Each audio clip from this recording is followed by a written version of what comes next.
அட என்னய்யா இது பெரிய கொடுமையா இருக்கு. ஐபிஎல்ல பாயிண்ட்ஸ் டேபிள்ல டாப்ல இருக்கிற டீம் எல்லாம் மாத்தி மாத்தி தோத்துட்டு இருக்காங்க. ஆமாங்க, இப்படி வந்து சொல்ற மாதிரி தான் இன்னைக்கு எஸ்ஆர்எச்சுக்கும் குஜராத்துக்கும் நடந்த மேட்ச் வந்து ஆயிப்போச்சுங்க. இன்னைக்கு மேட்ச்ல எஸ்ஆர்எச் குஜராத்தை வீழ்த்தி கெத்தா பிளே ஆஃப்க்கு போவாங்க அப்படின்னு தாங்க வந்து எதிர்பார்த்தோம். ஆனா இன்னைக்கு மேட்ச்ல நடந்ததே வேற. குஜராத் எஸ்ஆர்எச்சோட சொல்லியே முடிச்சு விட்டாங்க.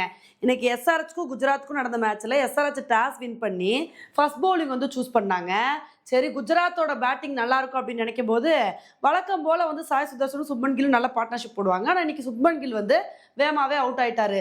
சுப்மன் கில் அவுட் ஆனதுக்கு அப்புறம் அடுத்து மாத்தி மாத்தி வந்து விக்கெட் போச்சு. யாரும் அந்த அளவுக்கு நல்ல பேட்டிங் பர்ஃபார்மன்ஸ் வந்து கொடுக்கல.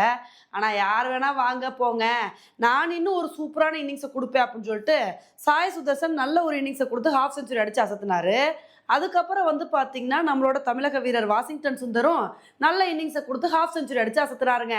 இன்னைக்கு குஜராத்தை நம்மளோட தமிழக வீரர்கள் தான் வந்து காப்பாத்திருக்காங்க. ரெண்டு பேருமே ஒரு சூப்பரான பெர்ஃபார்மன்ஸை கொடுத்து ஹாஃப் செஞ்சுரி அடிச்சனால இன்னைக்கு குஜராத் 20 ஓவர் முடிவில் 168 ரன் தான் வந்து எடுத்தாங்க. இவங்க ரெண்டு பேரும் விளையாடல அப்படின்னா இன்னும் வந்து குஜராத்தோட நிலைமை மோசமாக வந்து போயிருக்கும். இந்த ஒரு ஸ்கோரை பார்த்த உடனே நம்ம எல்லாரும் என்ன எதிர்பார்த்தோம் அப்படின்னா 168 ரன்னை சேஸ் பண்ணுறதெல்லாம் பெரிய விஷயமா, ஈஸியாக இதெல்லாம் எஸ்ஆர்எச் அடித்து துவம்சம் பண்ணிட்டு போயிட்டே இருப்பாங்க. இந்த ஸ்கோரை சேஸ் பண்ணுறதுக்கு ட்ரேவிஸ் ஹெட், அபிஷேக் சர்மாவே போதும், அவங்களே மேட்சை முடிச்சுருவாங்க அப்படின்னு நம்ம வந்து தப்பு கணக்கு போட்டிருப்போம். ஆனால் இன்னைக்கு மேட்ச்சில் நடந்ததே வேறங்க. ஹெட்டும் அபிஷேக் சர்மாவும் நல்ல பார்ட்னர்ஷிப் போடுவாங்கன்னு பார்த்தா இன்னைக்கு சிராஜோட ஃபர்ஸ்ட் ஓவர்லேயே ட்ரேவிஸ் ஹெட் வந்து டக் அவுட் ஆயிட்டாரு.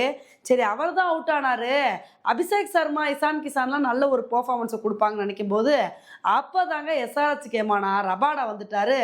வந்த மனுஷன் நான் மாற்றி மாற்றி விக்கெட் எடுப்பேன்னு சொல்லிட்டு ஃபர்ஸ்ட் அபிஷேக் சர்மாவை தூக்குனாரு, அதுக்கப்புறம் இசான் கிசானை வந்து தூக்குனாரு, அதுக்கப்புறம் வந்து அதே மனுஷன் அடுத்த ஓவரில் இன்னொரு விக்கெட்டையும் வந்து எடுத்தாரு. அடுத்தடுத்து 3 விக்கெட் எடுத்து வந்து பட்டை கிளப்பினாருங்க. சரி, அதுக்கப்புறம் வந்து யாராவது எஸ்ஆர்எச்சை வந்து காப்பாற்றுவாங்க, நிதிஷ்குமார் ரெட்டி வரலாம் வந்திருக்காங்க, கிளாஸின்லாம் இருக்காங்க, எப்படியாவது எஸ்ஆர்எச் வந்து இந்த டார்கெட்டை சேஸ் பண்ணாமையா போயிடுவாங்க, ஈஸியாக இந்த டார்கெட்டை சேஸ் பண்ணிடுவாங்க அப்படின்னு தாங்க வந்து எதிர்பார்த்தோம். அப்போ வந்து பார்த்தீங்கன்னா ஒரு கட்டத்தில் பிரசித் கிருஷ்ணா ஒரு விக்கெட் எடுத்தார். அப்புறம் ஜேசன் ஹோல்டரு நான் மாற்றி மாற்றி விக்கெட் எடுப்பேன்னு சொல்லிட்டு அவர் வந்து கிளாஸினோட விக்கெட்டு, நிதிஷ்குமார் ரெட்டியோட விக்கெட்டு, சிவாங் குமாரோட விக்கெட்டுன்னு சொல்லிட்டு அடுத்தடுத்து 3 விக்கெட் எடுத்து அசத்தி விட்டாருங்க. அதுக்கப்புறம் வந்து எஸ்ஆர்எச் பேட்ஸ்மேன்ஸ்னால ஒன்றுமே பண்ண முடியல. வெறும் 86 ரன்னுக்கே ஆல் அவுட் ஆயிட்டாங்க, அதுவும் 15வது ஓவர்லே. இதனால இந்த மேட்சை குஜராத் ரொம்ப கம்ஃபர்டபுளாக 82 ரன் வித்தியாசத்தில் வந்து வின் பண்ணிட்டாங்க. உண்மையிலே இந்த மாதிரி ஒரு புவரான பேட்டிங் பர்ஃபார்மன்ஸை எஸ்ஆர்எச் கிட்ட இருந்து நம்ம எதிர்பார்த்துருக்கவே மாட்டோம். ஏன்னா எஸ்ஆர்எச்சை பொறுத்த வரைக்கும் அதிரடியான பேட்டிங் பர்ஃபார்மன்ஸ் கொடுப்பாங்க, எவ்வளோ பெரிய டார்கெட் எடுத்தாலும் ஈஸியாக சேஸ் பண்ணிடுவாங்க அப்படின்னு தான் வந்து நம்ம நினச்சிருப்போம். ஆனால் நாங்கள் 168 ரன்னை கூட சேஸ் பண்ண முடியாமல் தோற்று போவோம், நாங்களும் பல அதிசயங்களை வந்து நிகழ்த்துவோம்னு சொல்லிட்டு எஸ்ஆர்எச் வந்து வெறும் 86 ரன்னுக்கே ஆல் அவுட் ஆயிட்டாங்க. இப்போ இதனால எஸ்ஆர்எச் ஈஸியாக பிளே ஆஃப்க்கு போகலான்னு நினச்ச கனவு வந்து அப்படியே வந்து போயிடுச்சு. இனி அடுத்தடுத்த மேட்சை வந்து எஸ்ஆர்எச் வந்து வின் பண்ணணும். ஆனால் வர வர ஐபிஎல் பயங்கர இன்ட்ரெஸ்டிங்காக வந்திருக்குங்க. நம்ம எல்லாரும் என்ன எதிர்பார்த்தோம் அப்படின்னா எப்போ டாப்பில் இருக்கிற டீம்லாம் ஈஸியாக வந்து பிளே ஆஃப்க்கு போயிடுவாங்க அப்படின்னு தான் எதிர்பார்த்தோம். ஆனால் இப்போ வந்து பார்த்தீங்கன்னா பாட்டமில் இருக்கிற டீமெல்லாம் ஒரு சூப்பரான பெர்ஃபார்மன்ஸை கொடுத்து பெரிய அப்செட்டை வந்து கிரியேட் பண்ணிட்டு வந்துட்டு இருக்காங்க.